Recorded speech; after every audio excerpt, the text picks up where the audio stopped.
عزیز طلباء جماعت ہفتم، آپ کیسے ہیں؟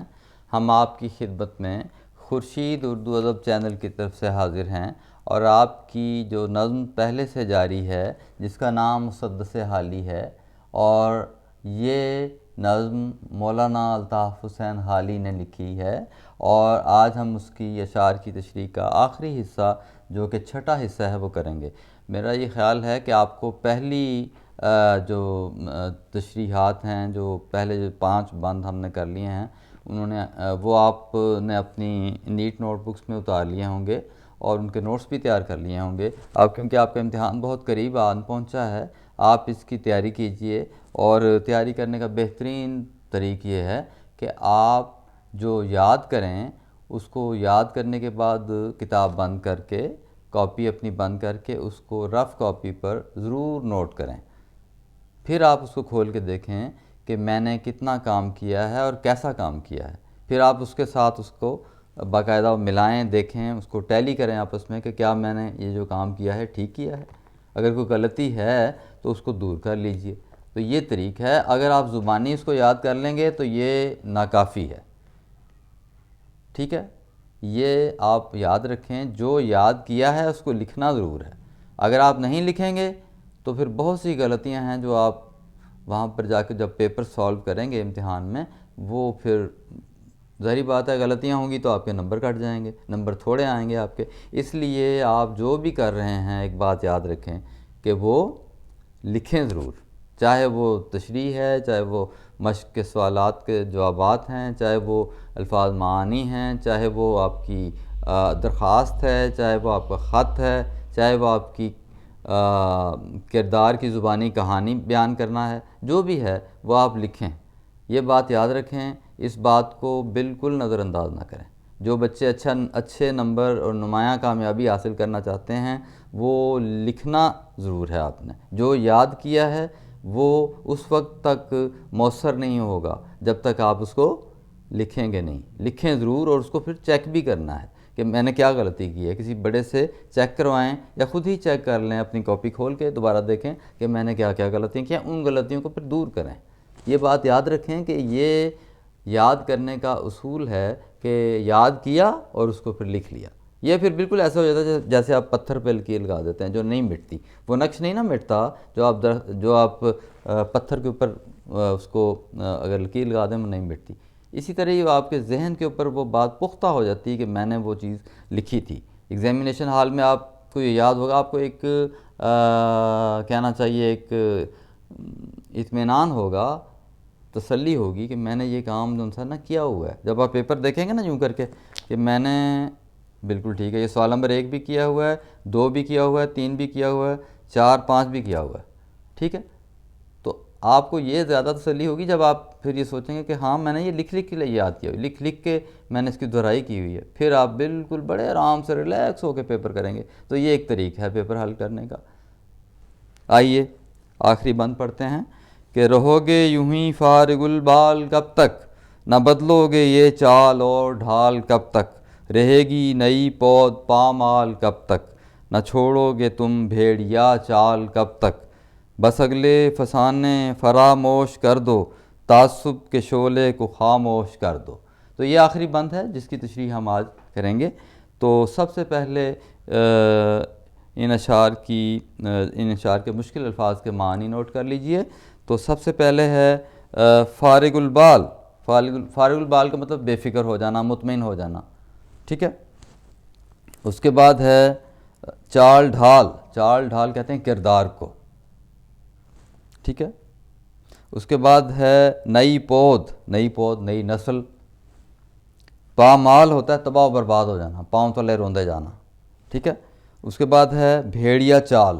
بھیڑیا چال کا مطلب ہے لکیر کا فقیر ہونا، اندھی تقلید کرنا، بغیر سوچے سمجھے دوسرے کے راستے پر ایسے ہی چلنا شروع کر دینا، ٹھیک ہے نا؟ اپنے ذہن سے کام نہ لینا، بلکہ کیا ہے بھیڑیا چال، یعنی یہ کہ جو دوسرے کیے جا رہے ہیں وہی کرتے چلے جاتے ہیں۔ تو اس کو اپنی عقل سے نہیں سوچتے کہ ہمیں کیا کرنا ہے، کیا یہ درست راستہ ہے یا اچھا راستہ ہے۔ تو ان کو یہ ذہنی طور پر شعور نہیں ہوتا۔ وہ کیا کرتے ہیں، وہ بھیڑیا چال چلتے رہتے ہیں جس کا فائدہ کچھ نہیں ہوتا۔ تو یہ جو مولانا الطاف حسین حالی ہیں، انہوں نے یہاں پر یہ بڑی اہم باتیں کی ہیں آخری بند میں۔ آئیے ان کی تشریح کرنے کی کوشش کرتے ہیں، کچھ جو کچھ اس میں بیان کیا گیا ہے۔ تو وہ لوگ جو جس وقت یہ اشعار لکھے گئے تھے، مسدس حالی تخلیق کی گئی تھی، تو مسلمانوں کے جو ضمیر ہیں ان کو جھنجھوڑنے کے لیے، ان کو بیدار کرنے کے لیے، ان کو جو وہ سستی، کاہلی اور خواب غفلت میں ڈوبے ہوئے تھے، مراد یہ ہے کہ وہ سستی کا شکار تھے، ہاتھ پہ ہاتھ دھرے بیٹھے تھے، ان کو جگانے کے لیے، ان کو بیدار کرنے کے لیے، ان کے ضمیر کو جگانے کے لیے انہوں نے یہ اشعار لکھے ہیں۔ ان میں جو بیان کیا جا رہا ہے وہ کہتے ہیں کہ رہو گے یوں ہی فارغ البال کب تک، کب تک تم اے مسلمانوں، کب تک تم ایسے ہی بیٹھے رہو گے؟ یہ اس دور کے مسلمانوں کی بات کی جا رہی کہ تم کب تک یہ خاموشی سے ہاتھ پہ ہاتھ دھرے بے عملی کا شکار رہو گے؟ کب تک تم بے عملی کی زندگی گزارو گے؟ تم کب تک جد و جہد کو چھوڑ کر بیٹھے رہو گے؟ کب تک تم کوشش کو جو ہے وہ کوشش نہیں کرو گے؟ آخر کار تمہیں ایسا کرنا پڑے گا، اپنی زندگی کو، اپنے حالات کو بدلنے کے لیے تمہیں ایک نہ ایک دن ضرور اپنے آپ کو تیار کرنا پڑے گا، اپنے آپ کو بیدار کرنا پڑے گا، اور کوشش، محنت، جد و جہد کرنی پڑے گی۔ اور نہ صرف خود کرنی پڑے گی، یہ سارے کام نہ صرف تم خود کرو گے، بلکہ جو تمہاری جو قوم ہے جو سو رہی ہے، جس کو اپنی زندگی کے حالات کے بارے میں ہی نہیں پتہ ہے، جو کہ بالکل اپنے بارے میں جانتے ہی کچھ نہیں ہیں، ان کو بھی جگاؤ، ان کو بھی بیدار کرو، ان کو یہ بتاؤ کہ تم ایک عظیم قوم ہو، تم اٹھو، تم نے دنیا میں انقلاب برپا کرنا ہے، تم نے دنیا کو راستہ دکھانا ہے، تم ایک عظیم قوم ہو۔ تو یہ اس وقت کے مسلمانوں سے وہ مخاطب ہیں، ٹھیک ہے۔ تو وہ آگے کہہ رہے ہیں کہ نہ بدلو گے یہ چال اور ڈھال کب تک، اور یہ جو تمہارا کردار ہے، چال ڈھال تم سے یہ کب تک ایسی رہے گی؟ کب تک تم ایسے بیٹھے رہو گے؟ کب تک اپنا جو تمہارا کردار ایسے ہی رہے گا؟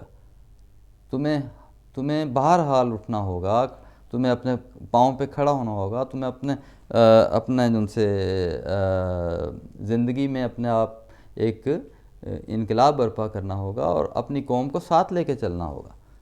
تم جو اس طرح بیٹھے ہوئے ہو، خواب غفلت میں پڑے ہو، کب تک بیٹھے رہو گے؟ کسی نے آ کے تمہیں بالکل کوئی بیدار نہیں کرنا۔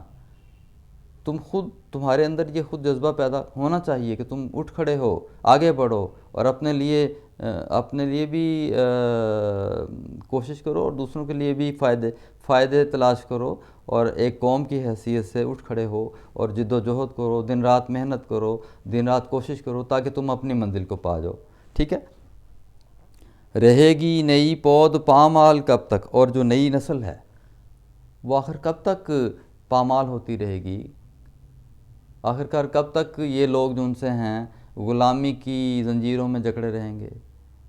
کب تک تم یہ بوجھ اٹھائے پھرو گے؟ تم کیوں نہیں کوشش کر رہے؟ تم کیوں نہیں محنت کر رہے؟ اور یہ جو انگریز جو ان سے ہیں تمہارے اوپر قابض ہیں، یہ اس زمانے کی باتیں ہیں نا، تو وہ جو انگریز بر صغیر پہ قابض ہیں، یہ کب تک تم ان کی غلامی کرتے رہو گے؟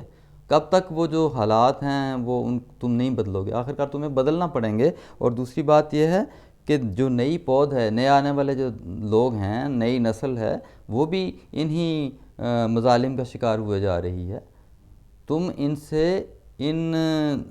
اس تاریکی کے دور سے خود بھی نکلو، اور عمل کرو، جد و جہد کرو، کوشش کرو، محنت کرو، تو نہ صرف خود اپنی کایا پلٹو، بلکہ اپنے جو تمہارے معاشرے میں جو دوسرے تمہارے ساتھی ہیں، جو تمہارے قافلے میں شامل ہیں، ان کو بھی صحیح سمت میں، صحیح رخ پر گامزن کرنے کا شعور پیدا کرو۔ تو نہ چھوڑو گے تم بھیڑیا چال کر کب تک، اور یہ جو تم لکیر کے فقیر بنے ہوئے ہو، اندھی تقلید کیے جا رہے ہو، دوسروں کی پیروی ایسے ہی کیے جا رہے ہو، تمہیں پتہ ہی نہیں ہے صحیح راستہ کیا ہے۔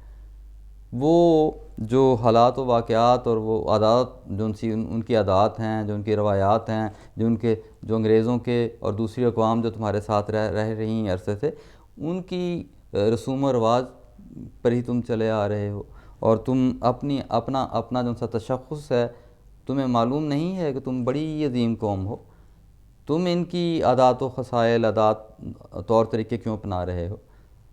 تمہیں چاہیے کہ جو تمہارے اسلاف نے جو تمہیں راستے بتائے ہیں، تم ان پر چلو، ان پر قدم مارو اور ترقی کی راہ پہ چلو۔ تو اس کے بعد وہ ان سے یہ کہہ رہے ہیں کہ اے لوگو، بس اگلے فسانے فراموش کر دو۔ پرانے زمانے کے جو قصے کہانیاں جو تمہارے سینوں میں دفن ہیں نا، ان سے کچھ نہیں بننا۔ تم نئے جذبے سے اٹھ کھڑے ہو، پرانی تمام جو رنجشیں ہیں، تکلیفیں ہیں، اور جو تمہارے اندر جو کہنا چاہیے نا اتفاقی ہے، اور جو ان سا تم تعصب کے شعلے کو خاموش کر دو۔